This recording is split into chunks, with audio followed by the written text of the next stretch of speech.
What is going on, guys? Welcome back to the How I'm Feeling podcast. I'm your host, JDM, and I really hope you guys enjoyed last episode. On this next episode, I'm bringing on a very special actress. Yes, actress, Sheree Abate. Guys, Sheree is somebody that I personally work with and admire, and I thought it'd be very, very good to have her on this podcast to kind of give some insight on what life is like as a Hollywood actress. So if you're interested in becoming an actress or actor, Sheree provides a lot of insight on what that life is like. I hope you guys enjoy this podcast.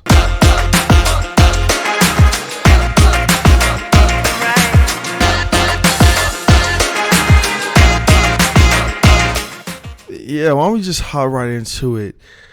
Sheree, what are the 5 things that kind of make up your DNA? Like, if you could say, I'm caring, I'm charismatic, I'm lovable, like, give me 5 quick things that kind of make your DNA up. I would definitely say comedy, outgoing personality for sure. I love people. I love talking to people. Music. I love all kinds of music and listening. My wife is into music and playing guitar and stuff, so I love listening to all her songs she writes, and she always shows me new music, so music's a big one for me. Dancing, heck yeah, you will always find me on the dance floor. I missed you at the wedding, by the way. I needed you on the dance floor. I was like the only one out there for a while. Yeah, I'm not actually much of a dancer, so you didn't miss much. I would have pulled you out there, at least for one song. And then food. I am a foodie. I love food. I don't think I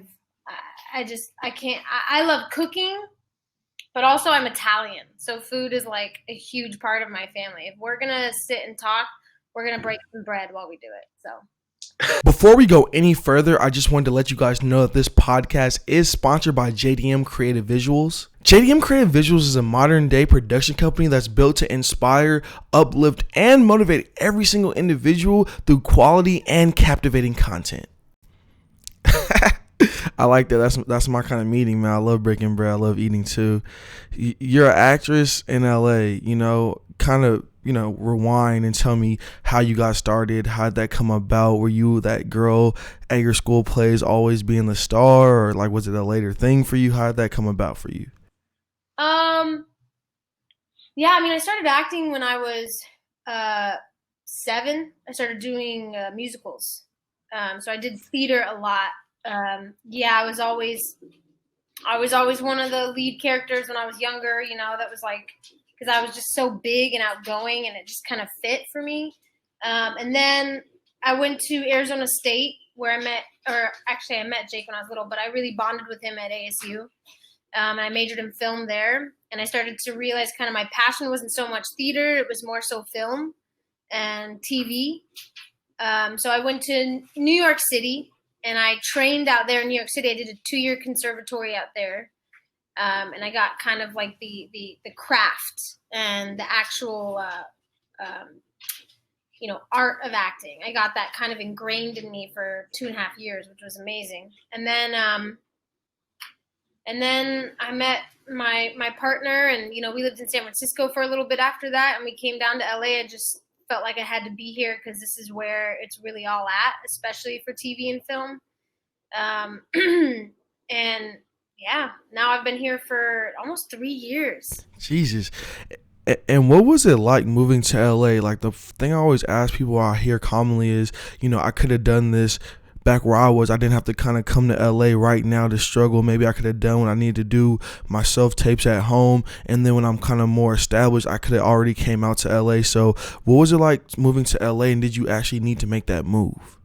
I mean, I'm not going to lie to you. It was intimidating as hell. For sure. Especially, I think the first year I had this kind of imposter syndrome because so many people here had their shit together. You know what I mean? They'd been doing this since they were little kids.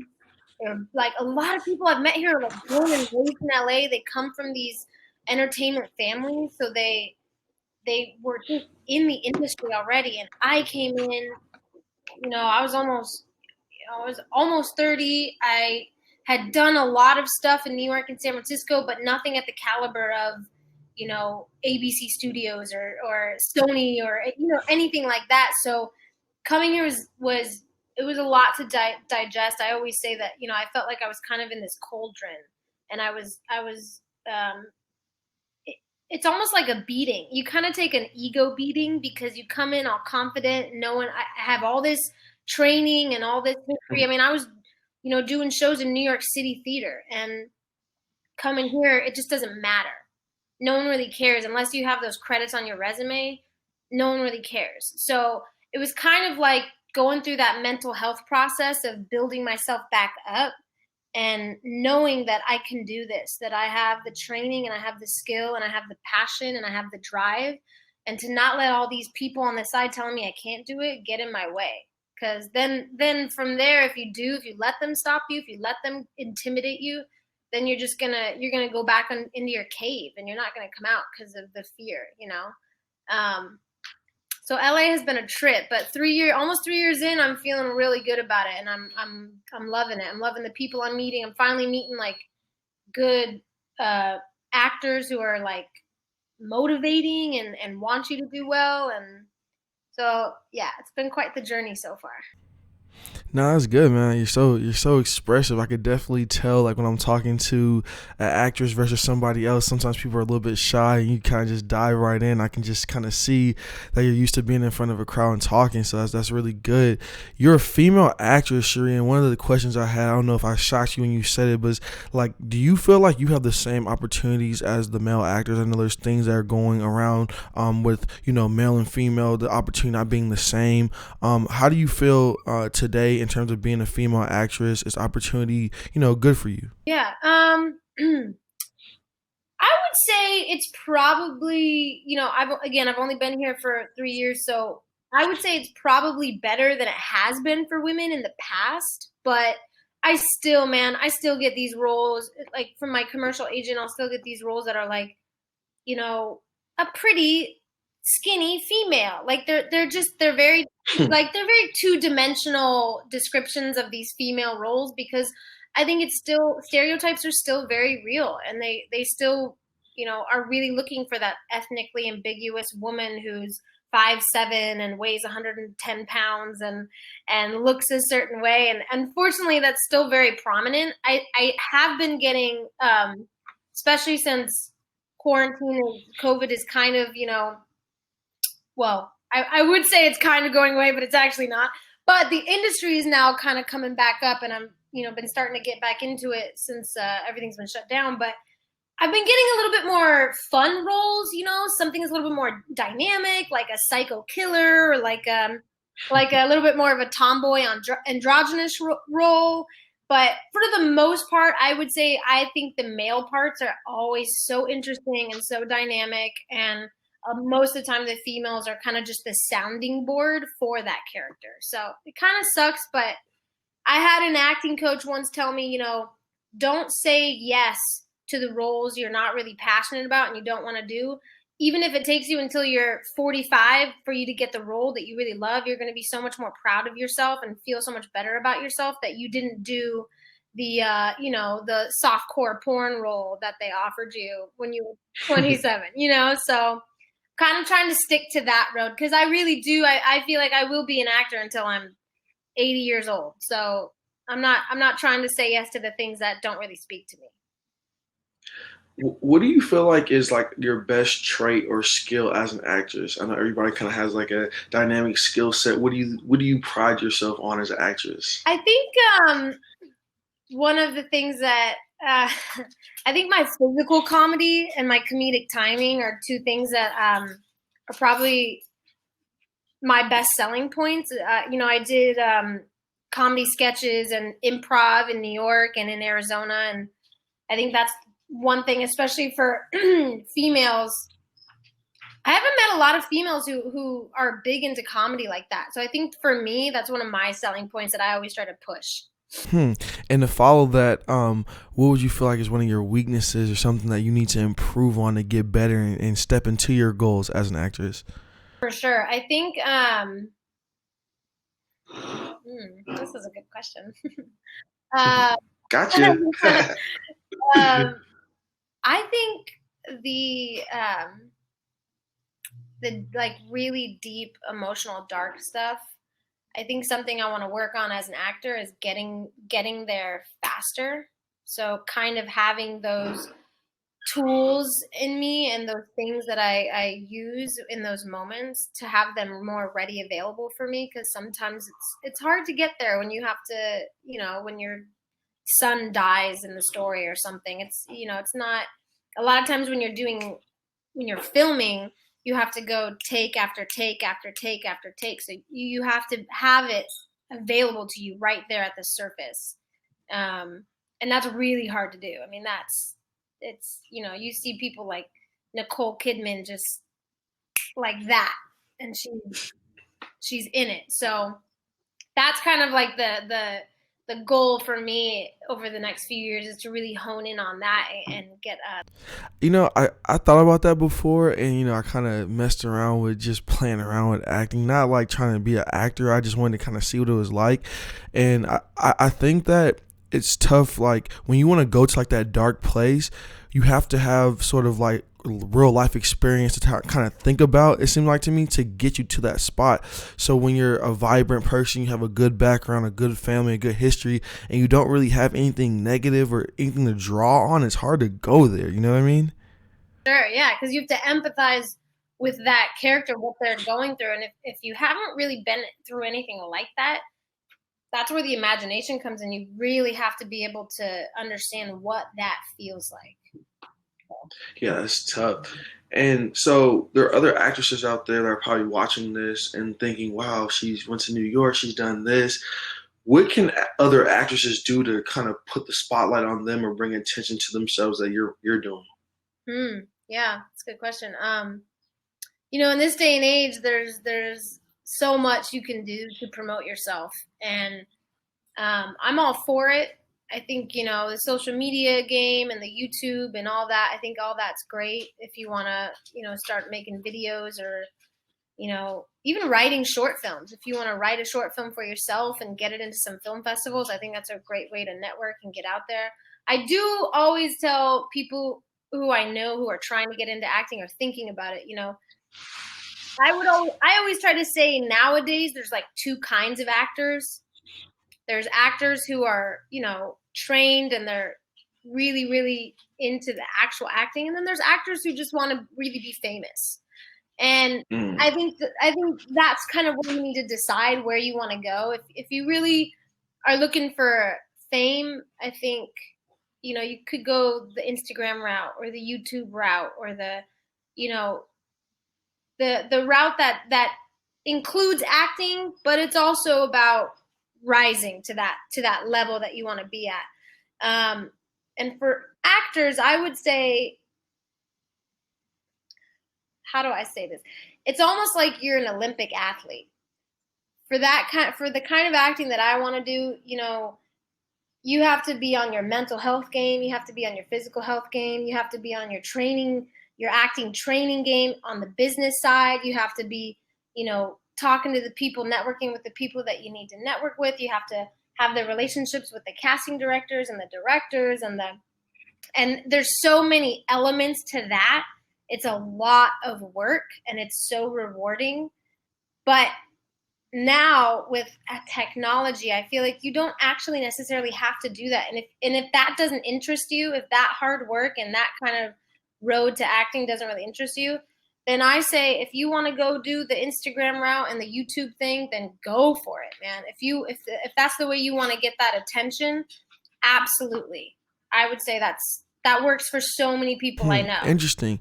And you have your I don't want to say the terminology wrong. Your acting caster, the person that kind of manager who gets you jobs, your commercial agent, you said.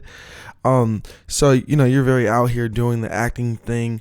The question I have for you first is, are you able to support yourself as an actress, and is acting a full-time thing for you?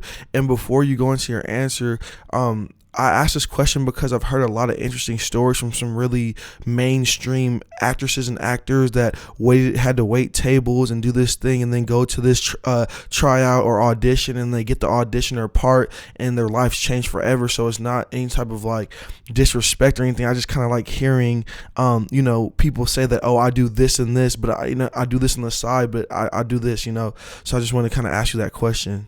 Absolutely, yeah. I think it's very relevant. Because I waited tables, man, for years. I want to say since I was like 19. And then COVID happened and everything got shut down. So I'm not really doing that right now. And I honestly don't know if I'll go back, because right now I'm giving acting 100% and it's working out and it's great. But yeah, I feel like most actors, they have to have some sort of side gig to really bring in the income, because with acting for the first, 5-10 years, for the most part, you're really just helping people get to know you. And like these casting directors and these agents and stuff, the more they see you, the better. But when they see you, it doesn't mean you're actually getting paid. So whether you're doing a showcase or a show, if you do a theater show or a short film, it doesn't mean you're actually getting paid doing that stuff. You're just trying to get out there as much as you can. So yeah, I definitely worked in restaurants, and I think the smartest way to do that, if there's any actors listening, try to get to one of those fine dining restaurants where you only have to work 2 or 3 nights a week and you're making great money, as opposed to restaurants where you have to work 6 days a week to make enough money to fund your acting. Yeah. Interesting. And if someone had like zero to no experience and wants to be an actress, right? Looking back from all the wisdom that you have now, what advice would you give them in terms of like getting started now? I would say definitely jump into a scene study. Definitely, especially if you're in LA or New York, there's some amazing classes here, just to get your feet wet and to understand how to like break down a character. You get to read the most amazing plays when you're in scene study and get to learn how scenes work and the dynamic between characters and all that. I think scene study is the best way to do that. It does cost money, but I think that's the best way to dive in. And then I would also say that's for the craft side. And then for the business side, I would say start looking at shows that you love. Like, what TV shows do you love? Who's casting that? What office do you need to get familiar with to get in front of, so that they know you and they know, oh, she'd be great on this show.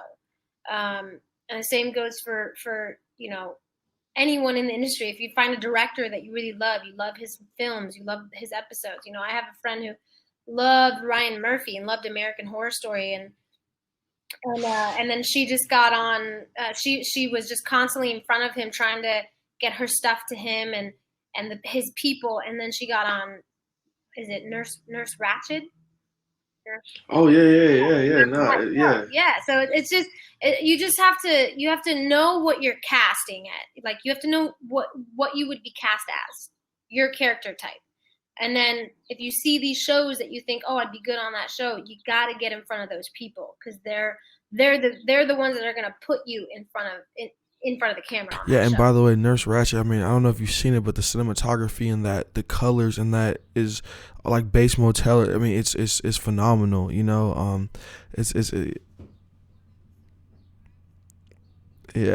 pretty legit. It's pretty legit.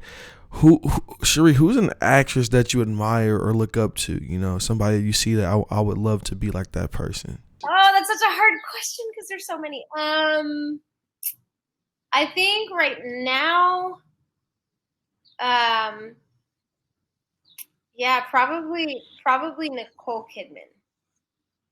Good pick, good selection. She's just phenomenal. She's legit. Every time I see her act, I'm like, what's the point of what I'm doing if she's out there doing that? Like, she's just killing it. She's so good in everything. I love everything she does. Yeah, Nicole's amazing, and it seems like she never ages, Never. What? Yeah. I want to look like that when I'm her age. I think a lot of people would. Let me see. So, Sheree, what's a dream show that you would love to be the lead actress in that you've seen? Old, new, doesn't matter. Oh my God. Oh, okay. I love sitcoms, so I would probably have to go with like maybe Friends or like The Big Bang Theory. I love The Big Bang Mm, Theory. Um, I've always loved Elaine from Seinfeld. That has been like mm. that would be like my dream because I just feel like I would be perfect for that. And I love that actress. She's amazing too. So She is. I kind of made a bet with myself. I thought you were gonna say The Office. I don't know why I could just see you on The I Office, but could do that. I'll take that. yes, yes. Now I know you probably seen this next question on the list, and then you probably maybe if you were puzzled, I don't know.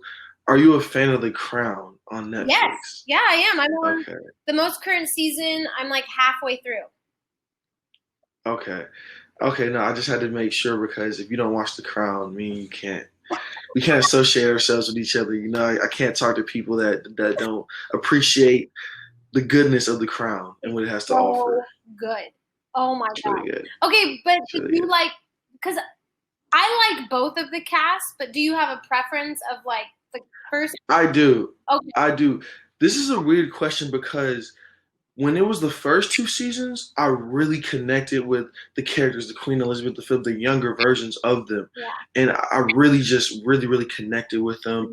And then they made the switch, and when I saw the switch, it's crazy because I didn't really understand why they did it until like 4 days ago. You know, they had to show the passing of time. Yeah. You know, and so I will say Olivia Coleman, Colman. she did start to grow. When I first saw it, I'm like, what is this? Like, I wanted to see, but then when I saw Olivia Colman, and she's just phenomenal. And I feel like she was in her like second lifetime.